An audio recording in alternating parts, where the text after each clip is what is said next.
ओम नमामि धन्वंतरि आदि देवम।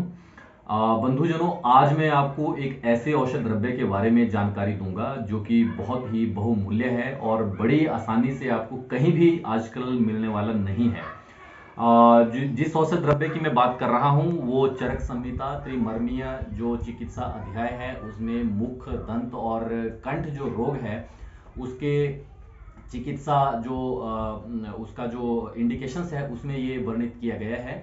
और वो चूर्ण है कालक चूर्ण, और कालक चूर्ण का जो मेन प्रधान द्रव्य है वो है आपका गृह धूम। तो चलिए मैं निवेदन करूंगा, थोड़ा सा इसको दिखाएं। गृह धूम जो है वो ये आप देख सकते हैं, शास्त्रों में लिखा है कि घर में जो परंपरागत चूल्हा होता है उसके ऊपर लगे हुए धुएं का झाला। तो ये देखिए आप, ये झाला है, पूरा झाला है ये जो है, तो इसमें जाला, एक धुएं का जाला जो है वो बन जाता है। ये बेसिकली एक लकड़ी, जो हम लकड़ियां परंपरागत चूल्हे जो ग्रामीण क्षेत्रों में होता है, जो लकड़ियां जलाते हैं। पहले क्या होता था कि हमारे गांव में परंपरागत घर होते थे, कच्चे मिट्टी के घर होते थे, और जहां चूल्हा होता था एक कॉर्नर में, वहां पे एक चिमनी टाइप में नहीं बनाते थे वो लोग। तो ऊपर जो छत थी वो भी कच्ची होती थी, तो उसमें बांस के वो बड़ी बड़ी नालियां होती थी, उनसे उसको ढका होता था, और ऊपर स्लेट होते थे लगाए हुए, या कोई लकड़ी के फट्टे या तख्ते जिनको हम बोलते हैं।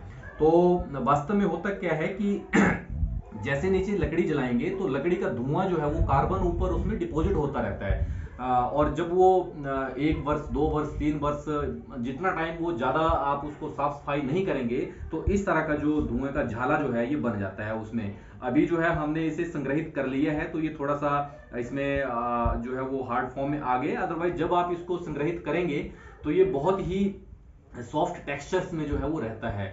और हमें बहुत याद है कि पुराने जमाने में हमारी जो दादी नानी माँ थी, या गांव में और बुजुर्ग जो महिलाएं होती थी, वो इसको लेकर जो थी वो बच्चों के दांतों में लगाती थी, गले में थोड़ा सा कई बार रब करते थे, जिह्वा पे रब करते थे, और उनका मानना था कि ये कालक जो है, कालक बोलते थे वो इसको, मुख रोगों के लिए जो है वो बहुत ही अच्छा है।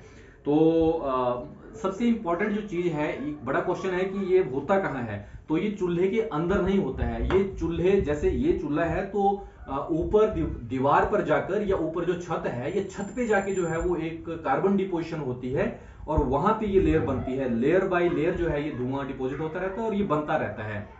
गृह धूम, जैसे नेम इंडिकेट कर रहा है, घर में चूल्हे से जो धुआं उत्पन्न होता है उससे बनी हुई लेयर, गृह धूम, वो गृह धूम है।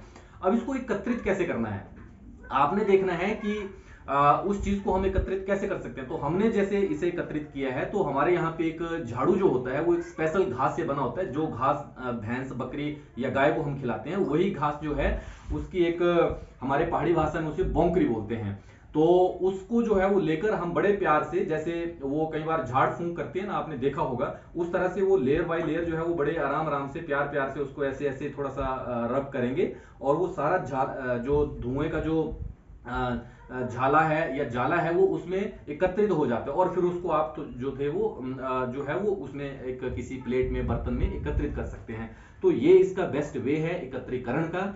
और आज की दिनांक में ये जो है वो ऑलमोस्ट जो है वो नहीं, ये अभी आपको बड़ी आसानी से नहीं मिलने वाला है, क्योंकि सारे मकान जो है वो पक्के हो गए हैं, और ग्रामीण क्षेत्रों में भी जो है वो लोगों की सोच बदल रही है, वो शहरीकरण की ओर जो है वो भाग रहे हैं।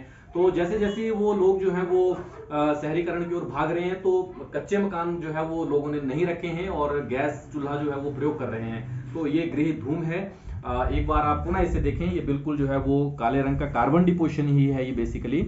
और इसको जो है वो हम चूर्ण बनाएंगे, कालक चूर्ण, और इसमें और भी जो है वो कुछ औषध द्रव्य हैं, जैसे आपका ये यवक्षार है, पाठा है, सौंठ है, मारीच है, पिपली है, रसौंत है, तेजबल है, त्रिफला है, पठानी लोद्र है, और चीते की मूल है।